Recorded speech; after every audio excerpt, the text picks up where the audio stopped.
All right, this is Dylan Bowker with Sportskeeda MMA, and very excited to be speaking to a multi-division champion in kickboxing and Muay Thai, a K1 Grand Prix participant in 2004. Very prolific coach nowadays, presently preparing Francis Ngannou to fight Anthony Joshua, and Team Combat League is going on. There's so many cool things happening, and very excited to have Dewey Cooper on the show to talk a bit about all those things. How's your day going, Dewey? First of all, it's a pleasure to be here. Thank you so much. Things are going extremely well. I couldn't be happier. I'm one of the most blessed men around, and I'm humbled, and I will continue to try to do the best job I can in every aspect of my life, from being the president of Team Combat League and for also preparing Francis Ngannou for his next big outing. Yeah, I was going to say, you have so much passion for so many combat sports. I feel like some people probably don't know how you have the time to engage in all these things. Like, I would think that, some people, training someone like Ngannou, and I mean, you train a host of other fighters, but just to say some people, that might take up the entirety of their schedule. So it's cool you're involved in all these things, man. Yes, sir. My entire life, I've been a busy guy. I grew up, I played all different sports. I made good grades in school and also did martial arts. My household was very strict. My dad was a Marine. Back in the old days, the kids got their butts whipped if they messed up. So I tried to stay as busy as I could to lessen those butt whippings. And it ended up helping me in my life, because now, though I have a lot of things, I do my best to really do a good job. Everything I do would be a positive member to society. So thanks, Dad, for being a disciplinary. It ended up working out. Yeah, and you've been in the game for a bit. I understand you had your first organized fight at 10 years old, so you've been putting in that time. Yes, sir. Yeah, I started fighting in the amateurs. I started training when I was 9 years old. I started fighting at 10 years old. I'm a lifer. I've been doing it ever since. You're talking about 40 straight years in combat sports, from the amateurs to the pros, through coaching now, and it's been a joyful ride. It's really saved my life and taken me to places I thought I'd never be. Right now, as we speak, I'm in Riyadh, Saudi Arabia. I've been here for 4 weeks already. I don't leave until March 10th, so I'm here for 4 more weeks. Places like this, I never would have been able to stay and do the things I do if it weren't for fighting in martial arts. Yeah, and being back there a second time after the Fury fight, just what a run this has been, just with Ngannou facing two guys who are among the very best of his generation, and you being such a key part of it. It must be exciting for you on a certain level to try to, put the pieces together. I mean, obviously Ngannou's going to go out there and execute, but it must be a great stimulating thing for you to have these assignments in your role, just with Fury and Joshua standing across the ring from him and everything. Yes, absolutely. I've been Francis' coach since 2017, so it's been a really exciting roller coaster ride of a journey. Accomplishing winning the UFC heavyweight title was a great accomplishment, but the things we're doing now, unprecedented. I mean, for him, his first boxing fight, to fight against a 10-round fight against the undefeated best heavyweight boxer of this generation in Tyson Fury, was just an incredible feat. And for him to actually win the fight and put up the performance he did against the top guy in the whole entire sport of boxing was just something that will never be matched again. And like you said, lightning did strike twice. We were just here in Riyadh, Saudi Arabia, kicking off Riyadh season on October 28th of 2023, fighting against Tyson Fury. Next thing, we're closing out Riyadh season here in Saudi Arabia, March 8, 2024, and our challenge will be facing the Olympic gold medalist, two-time heavyweight champion from the UK, Anthony Joshua. Man, these are unprecedented times. Francis is doing things that no one's ever done before in the great sport of boxing or the great sport of combat at all, and it's definitely an exhilarating journey for me to be alongside Francis Ngannou through these times, man. These are rare times. They'll probably never happen again. Stay tuned, and I hope you guys support what's going on, because this is truly special. Yeah, and so much I want to ask you about those fights, but I definitely want to talk about Team Combat League, just with you being the president and so heavily involved in everything. It seems like a very exciting concept too that's like oriented to, you know, team dynamics and stuff as well. Can you talk about Team Combat League to maybe certain people who are kind of like just getting into it and stuff like that, because it seems like a cool concept and everything? Absolutely, thank you. Well, first of all, I just challenge anyone who watches this interview to go to YouTube, go to Team Combat League's YouTube channel, Team Combat League YouTube channel, and we have a lot of content there. You see a lot of different fights. Click on any fight you see on the entire YouTube page, and I guarantee you're going to see energy, excitement, and very entertaining fights. The whole concept of Team Combat League is to have a 24-round boxing match. Every round of that boxing match are a different set of boxers fighting. So you have eight different weight classes, 3 fighters in each weight class, and they fight 1 round apiece, which is 24 rounds. The rounds are scored just like in regular boxing. If you just win the rounds, it's 10-9. Round for your team, 10-9. If you knock the guy down or the woman down, it's a 10-8. If there's 2 knockdowns, the fight's over and that round will be scored 10-7. 24 individual rounds, all added together, and the team with the most points win.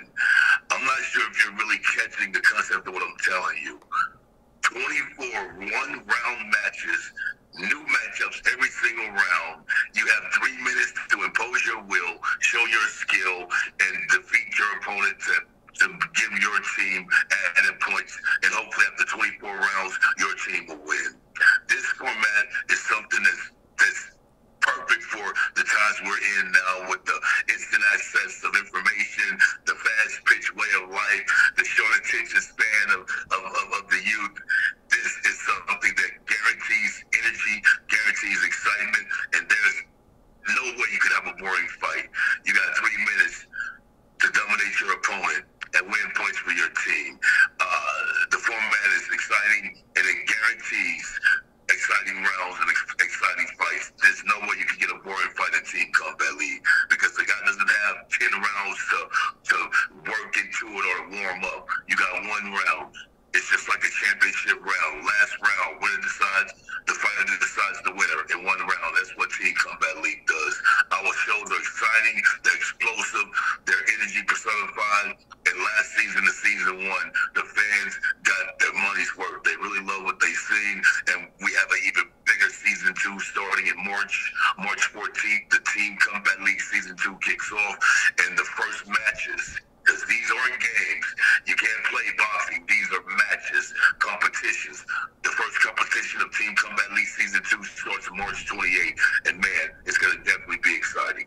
Yeah, and it gives people, I guess, certain like regional or even municipal connections in a certain sense. I mean, you got like the Philadelphia Smoke and Las Vegas Hustle, so cool to see that certain part of combat sports too, like rallying behind, you know, people representing your state and things like that too. Yes, absolutely. We have different teams and different teams in different cities. You know, to create that fanship, that buzz around your team, that city pride. Just like other NFL teams or NBA teams, everyone loves that purple and gold of the Los Angeles Lakers. You know, right now my favorite team is the Golden State Warriors. What city has the best fighters? Last year's season 1 was won by the New York City Attitude, which is a great name for a New York team, by the way. I challenge any team, all the great New York teams, from the Knicks to the Jets to the Giants. No one has a better team, a better name. Even the Yankees, no one has a better name than the Team Combat League's New York team. And that's the New York City Attitude.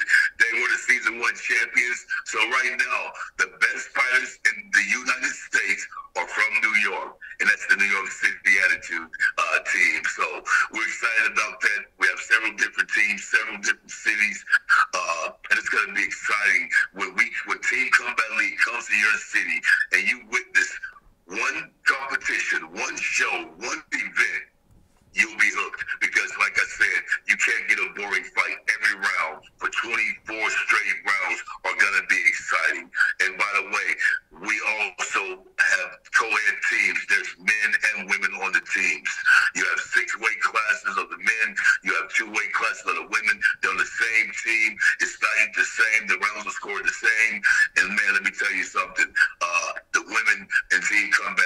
can really fight. And we're just excited about season 2, and we know we're going to further grow. Once people get out there and take a look at Team Combat League, you will be instantly hooked. Yeah, for sure. It's such a cool league. I love what's going on with all of that. And I mean, speaking to, prolific women fighters, I would think you would have an especially good eye for that. Just your past training, Jessica Rakoczy. And I mean, so many great boxers too. Like, I mean, Vargas ahead of the Pacquiao fight, people know about for sure. So yeah, a lot of great experience building into this next fight and everything. I guess just kind of talking about this next fight, because I feel like Francis is in such a unique position, because I mean, you kind of said it after the Fury fight, like I could see him getting a ranked position from this. I mean, if he beats a guy like Joshua, he's already in the rankings there. I mean, conceivably, like how things play out with the Fury Usyk fight, I mean, Ngannou could realistically be fighting for the undisputed belt towards the end of the year. I mean, what are your thoughts on all of that? Just it feels like Francis is in such a unique kind of situation, and by proxy, you're in a very unique situation too. Yeah, absolutely. Because, like I said, these times right now will never happen again. A man to come into a great sport like boxing, his first fight, and challenge an undefeated champion who's considered one of the best of all time, drops him, beats him, and if it weren't for 2 people on the night of October 28th, Francis would have pulled off the biggest performance in all of sports history. We've seen the greats, Muhammad Ali.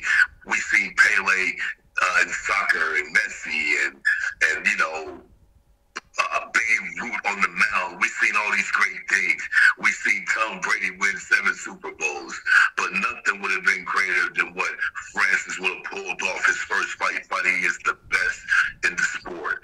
But the public spoke. Regardless of what the judges decided for the fight to be, one judge had us winning it, 2 had Tyson Fury winning it, so we ended up losing a split decision. But the world spoke, and everywhere in the world, every demographic, the fans, the writers, even the fighters said Francis Ngannou won on October 28th. So now, his great performance created this second opportunity. Me personally, I'm pretty sad that the Tyson Fury Alexander Usyk fight just got postponed, because we're already here in Saudi Arabia. They were supposed to be fighting on February 17th. We're going to be there ringside watching, because Your Excellency, Turki Al-Sheikh, the man who's making all these great fights happen here in Saudi Arabia, had already said the winner between Usyk and Fury will face the winner between Ngannou and Joshua. So we already felt like, okay, we will be fighting for the undisputed belts at the end of 2024. But now the Usyk Fury fight has been postponed, so we're up first. Francis Ngannou versus Anthony Joshua on March 8th. We started our Riyadh season in October of 2023. We're closing out Riyadh season here in March 8th of 2024, and expect a better performance and a much more improved Francis Ngannou from what you guys seen the first time. And we expect victory, and we expect Francis, his first 2 fights in the sport of boxing, fighting 203 best that the world has to offer, top world champions. We expect him to have a victory, and then move on to the next step of fighting for the undisputed at the end of 2024. These times will never happen again. Stay tuned. And I've heard you kind of talk about some of the key differences between Fury and Joshua stylistically. I guess I'm curious to hear you expound upon like what you see from Joshua a bit more in terms of his stylistic attributes, because it seems like Fury has certain aspects of his game that are very mindful of the feinting and footwork, and Joshua has a certain ability to, I guess, show patience and defensive responsibility at certain points, but also has that power that he's not afraid to really implement. I guess from your perspective, I mean, I'm ultimately a layman, so you know more about what's going on. Like, can you talk about the stylistic attributes Joshua brings as compared to maybe Tyson in the previous fight? Yes. Tyson Fury has many dimensions. He's a very complex puzzle to solve. He's big, he's lurchy, he's very athletic, and he's highly skilled, and he has a high IQ. Those attributes are hard to beat in itself. That's why he's still the undisputed champion.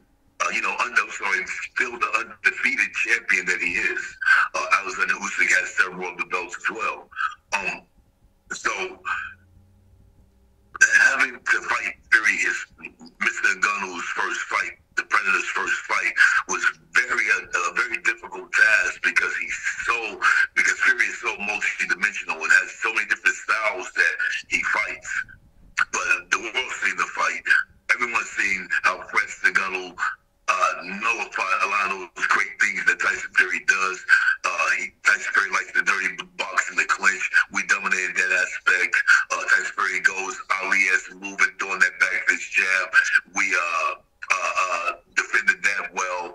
And the thing that people don't understand, having such a complex fight against Tyson Fury, your first fight, the experience you gain is irreplaceable. I mean, it's impossible to get more experience from a more complex guy in the sport of boxing, especially in the heavyweight division. Usyk has certain traits, still being a cruiserweight, smaller, faster, more skilled, and being a natural southpaw. But I still think Fury is the most complex puzzle to solve. So by getting through that, coming to this fight, fighting a fighter like Anthony Joshua, who's an Olympic gold medalist, who's a two-time heavyweight world champion, who's big, strong, and powerful, you would think the data that Francis accumulated in the Fury fight would make this fight much easier. But I don't really see it. I don't see any fight being easy until the fighter makes it easy. But one thing I will say, the fight against Anthony Joshua in March won't be as complex of a puzzle to solve. And it not being complex does not mean it's going to be easier. Joshua's a more conventional boxer, sharp basics, and a lot of power. So he will be there to be hit. He won't throw a lot of tricks. It'll be mano-a-mano, strong man versus strong man, athlete versus athlete, power puncher versus power puncher, and let's see who wins. A lot of the old school trainers will tell you all day, basics, fundamentals win fights. And that's one thing that Anthony Joshua is really excellent at, his basics and his fundamentals. So we'll see what happens March 8th. I feel that I feel that Francis will do whatever it takes to win the fight. And we look at those intangible things of grit, determination, unrelenting heart, undying psychological mind state, going through dark places and coming out on the other side, shining brightly. Francis Ngannou has those advantages on his side, and that will be the difference in this fight against Francis and Joshua.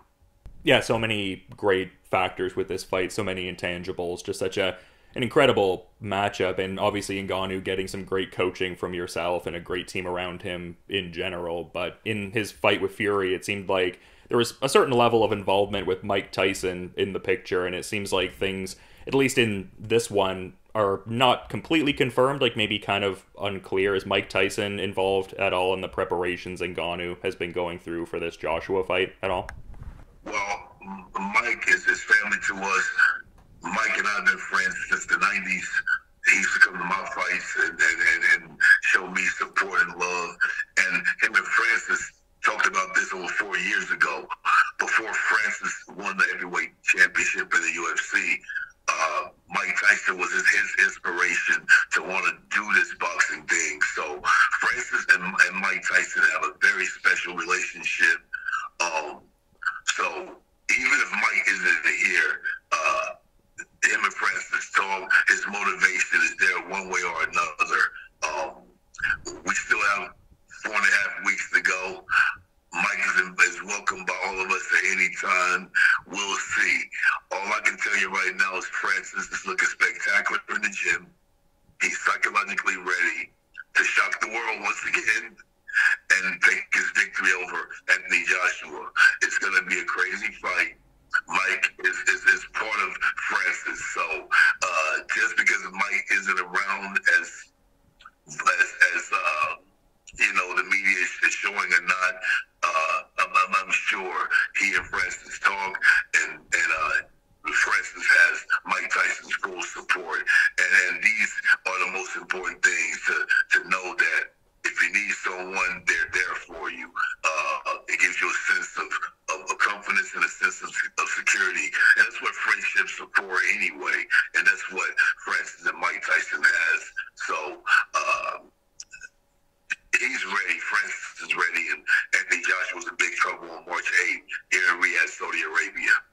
And I was checking out some interviews you've done leading into this fight. I thought it was kind of interesting. You were talking about how much Ngannou has really adapted to like boxing specific work, because you were saying in your experiences over many years working with boxers and MMA fighters, like sometimes the MMA fighters don't want to really do the road work that much. Like you're talking about how it's like a religious sort of adherence in boxing, like hitting it at least like 5 times a week, no less. Can you talk about how much that has added to Ngannou's overall game? Because I think a lot of people looking at a guy like Ngannou and then thinking he's got this ever deepening gas tank, I think a lot of people are like, oh geez, like this guy's like the ultimate fighter, not to be punny, but yeah. Yes. Yeah, well, he started really putting the road work in before he left his last company. But, you know, in his last fight, in his last mixed martial arts fight, he had a really bad knee injury 3 weeks before defending his world title.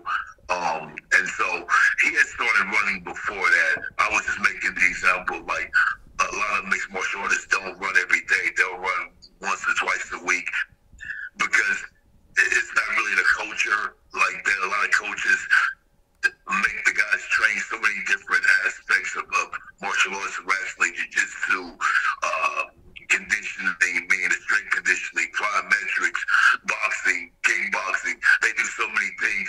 Certain people take out the level of importance of road work. And to me, road work is the foundation of all fighting, because in a fight, you're constantly moving. And road work is what makes the legends like Ali so relaxed, where he could bounce on his toes for 15 minutes, 15 rounds straight, 45 minutes straight on his toes, being a heavyweight, doing non-telegraphic punches. So it's just a cultural thing and a coaching thing. I happen to come from a kickboxing and boxing background before the mixed martial arts was part of what I did. So I still have those kickboxer philosophies. But Francis definitely does his road work, and gas tank or not having the stamina or endurance to complete 30 minutes of fighting, that won't be a factor. He did it last time. He'll do it better this time. I guess more what I meant, I mean, it's just a cool thing with Francis, because there's definitely, I mean, I guess from a layman perspective, like there'd be several periods in his career where you think he could almost like rest on certain laurels because he's got that eraser, like the one punch KO power, but it seems like he shows new depth and dimension with each new fight. Like he strikes me as a guy that's very dedicated and coachable. Can you speak to that perspective from your vantage point? 100%. You guys heard the cliche, what doesn't kill you makes you stronger. This is a symbolic saying for what Francis does, for the strength he has. His entire life has been rough. As a kid, working at sand mines in Cameroon, Africa, digging dirt just to get money for school supplies and stuff like that. Us in America, us in Europe, we don't have those struggles, and we've had struggles. I've had struggles. We all had struggles. But when you're in a village in Africa, there's no state or federal government going to help you. You have to help yourself. So all the hardships he had growing up created this strong, powerful predator that you see. He's special. He's strong. He's driven. Imagine being in a place where it's not even a boxing gym or a martial arts gym, anywhere around, and you see a fighter on the internet, which was Mike Tyson, knocking people out, and out of nowhere you say, this is what I want to do. And you're over 20 years old already. And then you're willing to have a dream, have a fantasy in your mind, and you decide to pack your bags and leave your community on foot and figure out a way to make your dream happen. Not you contacting someone on the internet and setting up, I want to come to France to be a fighter, and the coach invites you down, invitation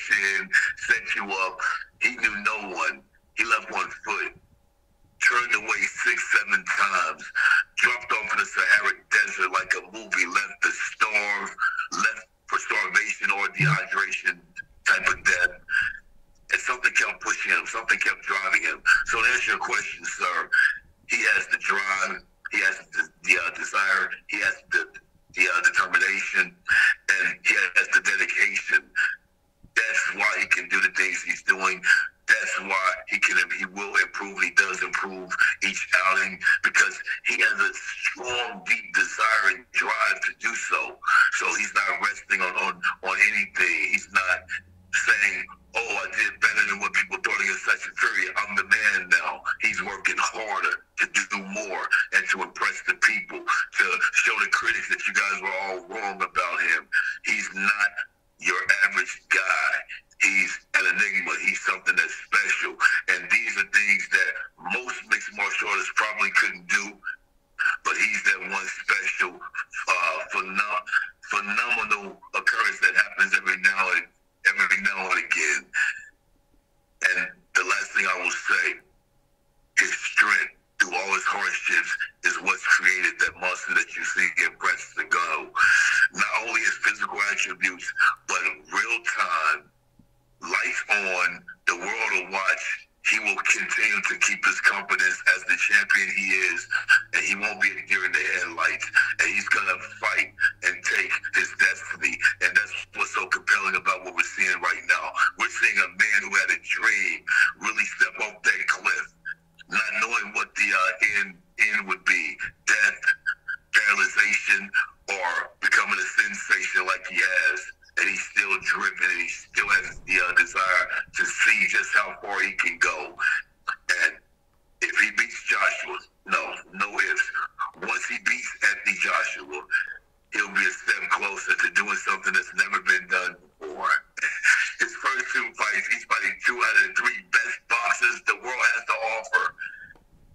And at the end of this year, he could possibly stand on the top of the sport of boxing as undisputed heavyweight champion.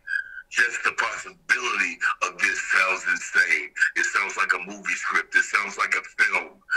And that's what we're living right now, the film of Francis Ngannou.